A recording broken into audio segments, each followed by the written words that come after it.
अस्सलाम वालेकुम, कैसे हैं आप सब। Welcome back to my channel. नमाज वसीम साहब ने अगेन इंटरव्यू दिया है। पता नहीं क्यों इतने ज़्यादा इंटरव्यूज़ दे रहे हैं मोहतरम। हर इंटरव्यू में यही सवाल होता है कि भाई रिटायरमेंट वापस लेंगे, पाकिस्तान को ज़रूरत है, दिस दैट।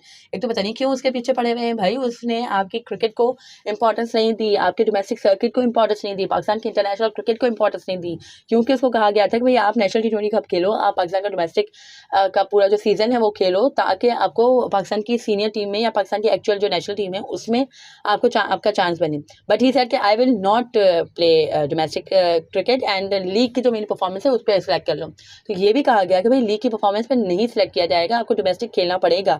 बट उन्होंने पाकिस्तान की जो इंटरनेशनल क्रिकेट है उसको फोकियत नहीं दी। उन्होंने डोमेस्टिक को तो चलो दी नहीं, इंटरनेशनल को नहीं दी, तो फिर डोमेस्टिक को क्या देगा वो बंदा। और है कि T10 शानदार जो लीग थी वो खेलने चले गए और पाकिस्तान की क्रिकेट से रिटायरमेंट ले ली। तो फिर अब क्यों उसके पीछे पड़े हुए हो? क्या आपके पास कोई सेल्फ रिस्पेक्ट नहीं है? मैं तो कहती हूँ अगर हमारे पास कोई भी ऑलराउंडर नहीं हो या कोई भी हमारे पास नहीं हो इफेक्टिव स्पिनर वगैरह, तो भी हमें उनकी तरफ तो नहीं जाना चाहिए, उनकी तरफ तो हमें मूव नहीं करना चाहिए। ये थोड़ी सी सेल्फ रिस्पेक्ट हमें भी होनी चाहिए। बट वही बात है कि पेड PR वगैरह तो यहाँ पे चलती रहती है। तो मुझे ऐसा लगा कि माइट बी ये एक रीज़न हो कि भाई पेड सॉरी इंटरव्यू वगैरह करवाए जा रहे हों और लोगों का कमेंट बनाया जा रहा हो इन ऑल में भी, खैर ये वाला रीज़न हो। बट खैर इसके अलावा और भी उन्होंने बात की ओपनिंग पैयर्स जो पाकिस्तान की T20 में ओपनिंग पैयर है उसके वाले से बात की कि भाई शाहीन ने बहुत अच्छा किया कि एक नया ओपनिंग पैर स्टार्ट है कि ट्राई किया। एंड मजीद है कि उन्होंने कहा कि ओपनिंग पैर ट्राई करने चाहिए, फ़खर एंड साइम के साथ ओपन करना चाहिए। बाबर ने बहुत ही अच्छी कंडीशन अडेप्ट की, बहुत ही सिचुएशन बहुत जल्दी अडेप्ट किया। 3 कंसेक्यूटिव 50s उन्होंने स्कोर की हैं नंबर 3 पोजीशन पे। दैट्स वाई है कि उन्होंने कहा कि रिजवान भी एक अच्छे प्लेयर हैं, तो वो भी कंडीशन को जल्दी से अडेप्ट कर सकते हैं अगर तो उनको भी लोअर ऑर्डर में खिलाया जाए। सो दैट मीन्स कि अब है कि वो दैट मीन्स क्या उन्होंने खैर बोला ही कि साइम एंड फ़खर के साथ जाएं एंड रिजवान एंड बाबर को जैसे 1 डाउन पे बाबर हो तो फिर है कि 4th नंबर पे रिजवान होने चाहिए। सो करके देख लेना चाहिए, एक्सपेरिमेंट करने में क्या हर्ज है। बट वही बात है कि साइम का तो आपका एक्सपेरिमेंट थोड़ा सा फेल होता ही नजर आया, बट स्टिल खैर साइम को आपको वर्ल्ड कप तक चांस देना चाहिए। PSL में भी देख लेंगे कि इंशाल्लाह अल्लाह करे अच्छी परफॉर्मेंस दे। बट है कि थोड़ा सा आप देख लें साइम को, आई थिंक थोड़ा सा एक है कि थोड़ा टाइम मिलना चाहिए ताकि है कि कुछ बंदा फॉर्म में आ जाए, क्योंकि परफॉर्मेंस दी भी उसने है कि CPL में बहुत अच्छी परफॉर्मेंस दी है, PSL में अच्छी दी है। अभी है कि थोड़ा सा बैड पैच चल रहा है तो लेट्स सपोर्ट हिम। और इसके अलावा है कि और भी खैर उन्होंने बात की कि भाई जो कैप्टनसी है उस हवाले से उन्होंने कहा कि भाई शाहीन को लॉन्ग रन देना चाहिए या एटलीस्ट वर्ल्ड कप तक तो उसको के कैप्टन रखना चाहिए।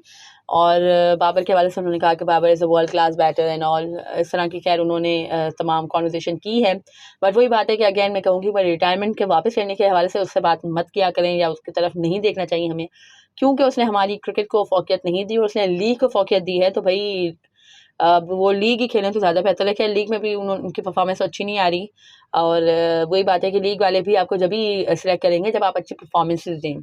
सो खैर क्या ही कह सकते हैं। मुझे तो खैर बहुत ज़्यादा बुरा लगा था जब उन्होंने पाकिस्तान की क्रिकेट को पसे पुश डाल के लीग क्रिकेट को फोकियत दी थी। इसके अलावा खैर हमारे जो डायरेक्टर साहब हैं मोहम्मद हफीज़ साहब, उनके हवाले से खबर है कि भाई बोर्ड का ने बहुत ही सर्द रवैया उनसे रखा हुआ है। ये बात हुई थी कि भाई वो प्रेस कॉन्फ्रेंस करना चाहते थे बट उनको नहीं इजाज़त दी गई। तो यानी पिछली जो मैनेजमेंट थी उनसे ही है कि सर्द रवैया उनकी तरफ से ही स्टार्ट हो गया था और है कि उनकी मौजूदगी में ही खैर कुछ उनका जो कॉन्ट्रैक्ट है उसको बढ़ाने की बात की गई थी। तो वो भी है कि गवर्नमेंट की तरफ से अप्रूवल नहीं आया था। दैट्स वाई अब खबरें यही हैं कि Mohammad Hafeez will not continue as team director, जो प्लस बहुत सी चीज़ें बहुत से ओहदे उनको दिए गए थे।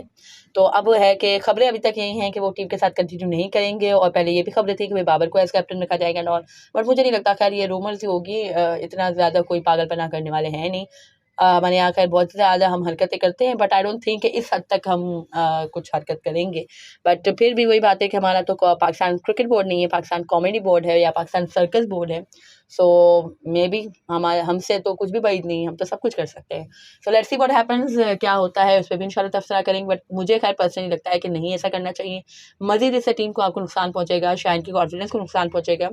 और है अभी PSL है खैर उस पर भी देख लेते हैं क्या शाहीन की परफॉर्मेंस होती है। अब जब उनके पास राशिद खान नहीं है, उनकी खुद की अपनी फॉर्म नहीं है, हारिस रऊफ की फॉर्म नहीं है, तो फिर किस तरह की परफॉर्मेंस आती है लाहौर कलंदर्स की। Let's see what happens and और भी खैर मुल्तान सुल्तान अच्छी टीम है, इस्लामाबाद यूनाइटेड इस बार देखने वाली टीम होगी। तो पीएसएल भी जस्ट स्टार्ट ही होने वाला है, आई थिंक कुछ 12-13 कुछ ऐसे दिन रह गए हैं। सो इंशाल्लाह very very excited for PSL as well कि इंशाल्लाह जो भी हमारे प्लेयर्स हैं जो भी बाहर से आएंगे उनकी कैसी परफॉर्मेंस होती है उसको भी इंशाल्लाह पूरे पीएसएल को इंशाल्लाह कवर करेंगे।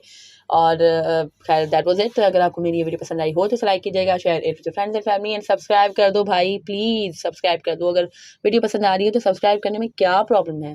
That's it. अल्लाह हाफ़िज़।